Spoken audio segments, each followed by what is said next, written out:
comment tu vois le rôle du rédacteur évoluer avec l'IA? Un bon rédacteur va pas l'utiliser comme un remplaçant, mais comme un assistant. Et donc, pour tout plein de choses, tu vois, pour aller synthétiser de l'information, pour aller chercher des nouveautés, tu vois, moi, parfois, je vais demander à Gemini quels sont les sujets chauds autour du sujet que je suis en train d'écrire, pour voir vraiment toutes les nouveautés, toutes les news, toutes les choses, en fait, qui prennent du temps dans la recherche en amont.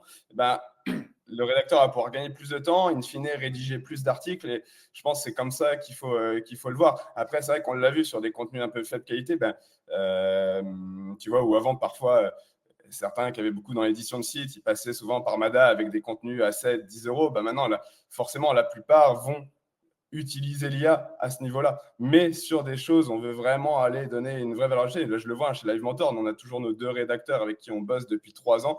Pour moi, la base, franchement, d'un article, c'est vraiment d'avoir de l'expérience, de la pédagogie, une expertise et des exemples concrets et actionnables.